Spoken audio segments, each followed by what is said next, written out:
అభ్యసనంలో ఇవి last important bits అండి. Last video ఇది చూడండి. ఇందుట్లో చాలా ఇంపార్టెంట్ బిట్స్ ఉన్నాయి. స్మృతి ప్రక్రియ వలన నాడీ వ్యవస్థలో వచ్చిన మార్పును ఇలా అంటారు. ఎన్గ్రామ్. 8వ తరగతి చదివే ఒక గ్రామీణ విద్యార్థి ఇంద్రధనుస్సులోని రంగులను విద్యా సహాయంతో ఎలా నేర్చుకుంటాడో అదేవిధంగా పీరియాడిక్ టేబుల్ను నేర్చుకుంటాడు. ఈ అభ్యసనంలో ఇమిడి ఉన్న టెక్నిక్ నిమోనిక్స్ అంటే గుర్తులు. అతి అభ్యసనం దీనికి దారితీస్తుంది, స్మృతి పెంచుతుంది. స్మృతికి సంబంధించి ఈ క్రింది వానిలో సరి అయినది. పునఃస్మరణ కంటే గుర్తింపు మిన్న.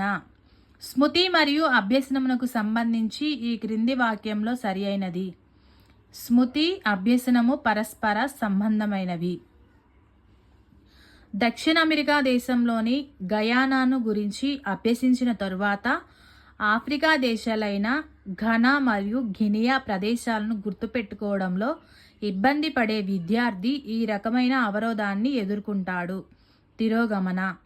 స్మృతిని పెంపొందించేది రిహార్సల్. SQ4R అను వ్యూహాన్ని ఉపయోగించడం ద్వారా విద్యార్థులు లిఖితాంశాల్లో అవగాహనను అభివృద్ధి చేసుకోగలుగుతారు. దీనిలో SQ4R అనగా వరుసగా చూడండి. ఒకసారి 4 చదివేద్దాం. సర్వే, ప్రశ్న, పఠనం, ప్రతిబింబం, కంఠస్థం మరియు సమీక్ష. చదువు, ప్రశ్న, పఠనం, సమీక్ష, పునర్విమర్శ మరియు కంఠస్థం. సర్వే, ప్రశ్న, పఠనం, సమీక్ష, కంఠస్థం మరియు పునర్విమర్శ. ఇది కరెక్ట్ ఆర్డర్లో ఉంది కదా, ఇది కరెక్ట్ ఆన్సర్. ఈ క్రింది వానిలో విస్మృతి కారణం కానిదేది? సమయం గడిచిపోవుట, ధమనము, వారసత్వము, అవరోధము. ఆన్సర్ ఏంటి? వారసత్వం. విద్యార్థులు పరీక్షల్లో జవాబును స్మరణకు తెచ్చుకునేందుకు చేసే ప్రయత్నమే ప్రయత్నపూర్వక పునఃస్మరణ. అవరోధానికి కారణం సారూప్య అంశాల అభ్యసనం. మనోవిశ్లేషణవాదులు ఎక్కువ ప్రాముఖ్యతనిచ్చు స్మృతి రకము రెడెంటిగ్రేటివ్ స్మృతి. పూర్వ పరిచయం లేనప్పటికీ ఒక వ్యక్తి ఎప్పుడో చూచినట్లే అనే భ్రమ కలగడం డెజావు. తెలుసు కదా, ఇది అందరికీ మనకు బాగా తెలిసిన బిట్టు. సుబ్బారావు తన బాస్ చెప్పిన అన్ని పనులు పూర్తి చేసిన పనుల కంటే సగంలో ఆపివేసిన టైప్ వర్క్ మాత్రం బాగా గుర్తుండిపోయింది. ఇది జైగార్నిక్ ఎఫెక్ట్. బెర్నౌలీ సూత్రమును ప్రయోగాత్మకంగా చేసి గుర్తుంచుకోవడం క్రియాత్మక స్మృతి. శ్రీను యత్నదోషి సిద్ధాంతమును మొదట 15 ప్రయత్నంలో నేర్చుకొని తిరిగి దానికి 1 రోజు తర్వాత 6 ప్రయత్నాలను నేర్చుకోగలిగిన అతను ధారణలో పొదుపు చేయలేకపోయినది ఎంత పర్సెంటేజ్? 40%. మొదట నేర్చుకున్న ఐకేస్ ఆంగ్ల అక్షర పునఃస్మరణలో, ప్రస్తుతం నేర్చుకున్న సెకండ్ కేస్ మొదట నేర్చుకున్న ఫస్ట్ కేస్ ఆంగ్ల అక్షర పునఃస్మరణలో, ప్రస్తుతం నేర్చుకున్న సెకండ్ కేస్ ఆంగ్ల అక్షరములు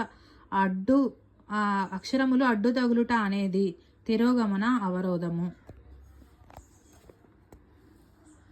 మొదట చూసిన 40 పదములున్న కార్డులకు మరో 40 పదములున్న కార్డులను కలిపి మొదటి కార్డులను గుర్తించమన్నప్పుడు రాజు 14 మాత్రమే సరిగా గుర్తించలేకపోయాడు. అయినా అతని గుర్తింపు గణన ఎంత? 65%. రాముపై ప్రయోక్త స్మృతి విస్మృతి పరీక్షను ప్రయోగించాడు. ఇందులో ప్రయోక్త కొలవాలనుకుంటున్న అంశము శాబ్దిక పునఃస్మరణ ద్వారా ధారణ. క్రింది వానిలో సరికానిది ఒకసారి చూడండి. ది రిమెంబరింగ్ గ్రంథ రచయిత బాట్లెట్. ఆన్ మెమొరీ గ్రంథ రచయిత ఎబ్బింగ్ హౌస్. డెజావు అనేది గుర్తింపులో భాగము. కథనాలపై ప్రయోగాలు చేసిన వారు ఎబ్బింగ్ హాస్.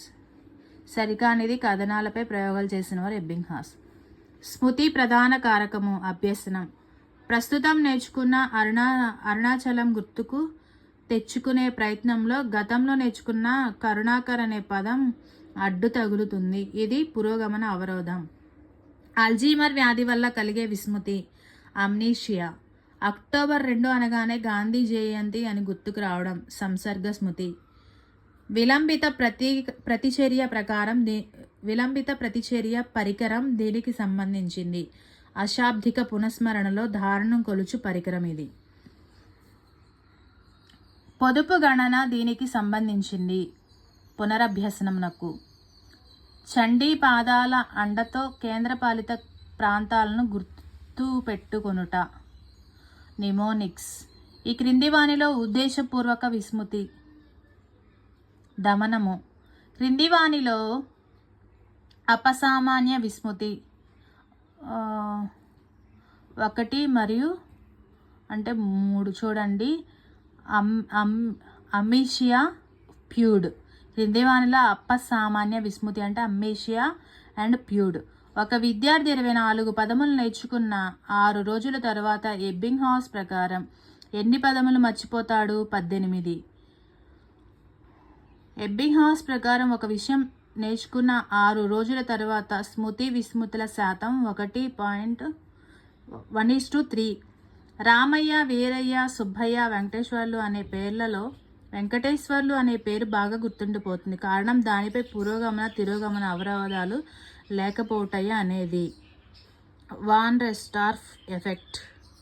1వ తరగతి పిల్లవాడు ఎక్కములు నేర్చుకోవడంలో ఉపయోగపడే స్మృతి భట్టి స్మృతి. ముందు నేర్చుకొని స్మృతిలో పెట్టుకున్న ఆంగ్ల సంఖ్యామానం వల్ల ప్రస్తుతం నేర్చుకున్న హిందూ సంఖ్యామానం స్థాన విలువలు సరిగా గుర్తుకు రాకపోవడం ఏ అవరోధం? పురోగమన అవరోధం.